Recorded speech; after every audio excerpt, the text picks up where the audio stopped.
So today, I want to talk about passing IELTS in one sitting.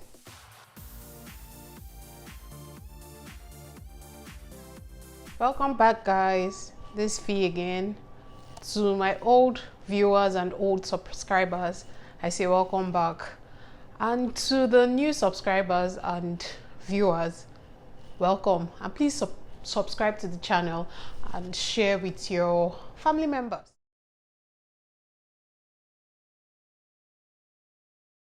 So like I said in my previous story, I wrote IELTS and passed it the first time I wrote it. I didn't need to write it more than once. And so these are just some of the things that I did to pass it. You know, like I said, I was very scared of writing this exam more than once. I was so scared that I was going to fail. And so when it came time for me to write IELTS, I made sure I did all I could do to study hard and pass this exam. So basically, the first thing I'm going to say is you should know that with every exam, it has a style, and you're supposed to learn the style of that exam and try to fit into that style, and learn also the way exams are meant, that exam is meant to be answered. I remember in my first week in law school, during our induction, one of the first things one of our lecturers told us was that there is a style to passing law school. They have certain principles, and once you follow that, there was no way that you were going to fail it. And I followed the guideline that they set out for us, and well, I passed. I did well enough. I didn't have to rewrite part 2. Anybody that went to law school or knows somebody that went to law school knows how stressful that whole year in law school can be. So yeah, so I learned that pretty early in law school, and I have learned to apply it everywhere I go. So what is IELTS? IELTS is a test of English. Basically, it's just to see if you see your level of understanding of English, to see if you will fit in very easily to their system. Like you've been trained in English, you've been educated in English, you've spoken English throughout your whole life, so you just want to test that. So it's not anything very, very exceptional or very difficult. So in Nigeria, there are two bodies that conduct this exam. We have the British Council, which costs about 75,000, and we have the IDP, which costs about 73,000. I'll leave the link to their websites down below. And so these are the two bodies that conduct this exam. Now, IELTS as an exam is divided into 4 parts. You have the reading, you have the speaking, listening, and writing. So these are the 4 parts of IELTS. So when I wanted to write my IELTS exam, I started practicing first, and man, on the British Council app, man, I failed. I did not know that it was possible to fail that hard. I was so scared, like, man, I'm feeling like this. I was getting scores like 20. They will ask you like 35 questions or thereabouts, and then I will get scores like 20, 23. I'm like, I'm not this dumb. How am I getting this low marks? But like, I kept trying, but I kept failing it. And so I just decided to change my tactics. I went on YouTube and tried to understand what this exam was about, and try to understand how this exam was supposed to be answered. And then I found that basically what they're just looking for is to see how well you can listen, to see how well you can make sentences that make sense, basically how well you can use your words in the right place, how well you can enunciate, how well you can pronounce words properly, how well you can use your tenses, how well you can use your structure, like while writing like an essay or something. So it wasn't supposed to be anything difficult. And from my research, I found that for the listening part of the exam, they would play a tape of a passage or something, and you were expected to fill in the answers to the questions from the passage. So first, they will give you some time to look through your questions. So you look through the 30-something questions, and then you are as you are looking through it, you're supposed to take note of the words that you are supposed to be listening out for. So that was what I did. I took note of the words I was supposed to be listening out for. You're supposed to give them back the word verbatim. It's going to be multiple questions. Multiple answers. So you're supposed to pick an answer. It's not as if you have to write the word in. So for listening, a text is read out to you, and you are supposed to fill in the blank spaces, basically. So they will give you some time to go through the question. So while you are going through the question, make sure you take note of the words that are missing, or like the words before the words that are missing, or something like that, so that when you are now listening to the text that they will play out for you, you know what to listen out for. So that's that, basically. You just have to read your questions before and listen hard when you're now listening to the text, so you know where the answer is. Then for the reading, it basically follows the same pattern of listening. So basically, read your questions first, so that by the time you're now reading the passage, you know the answers that you're supposed to be looking out for when you're reading it. So it just comes to you very easily. So it's better you read the questions first, so you have an understanding going into reading the text and knowing what is expected of you to read.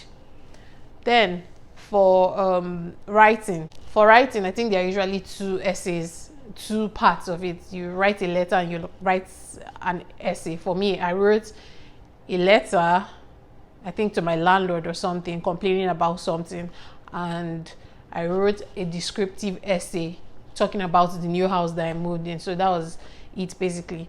You're just supposed to follow the basic structure of writing a letter, writing an essay. Have your introduction, have your body, have your summary, and have your conclusion. Simple. You don't need to know big grammar, bobo grammar. No, you don't need to know all of that.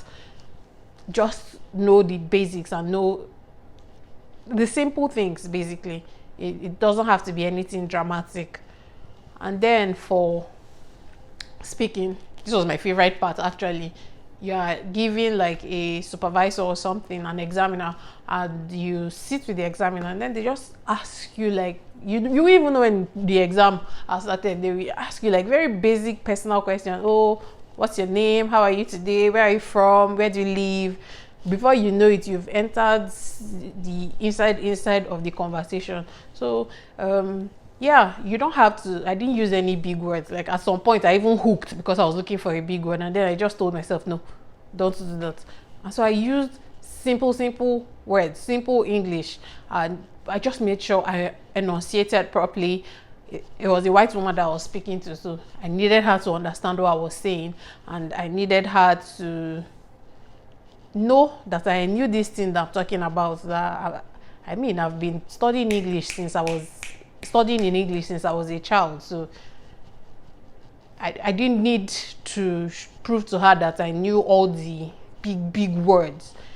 I just needed to show her that I understood how to structure my sentences, how to use my tenses, and I understood what my words meant and knew where to use them, and I knew how to enunciate properly. So I didn't really need to do anything extraordinary. So that was how my IELTS went. Once I understood this basic concept, it was pretty straightforward, and by the time I now started revising after going through these YouTube pages, it's unfortunate that I don't have links to the exact ones that I used, but there are some that my cousins used and that I usually share with people that I found to help.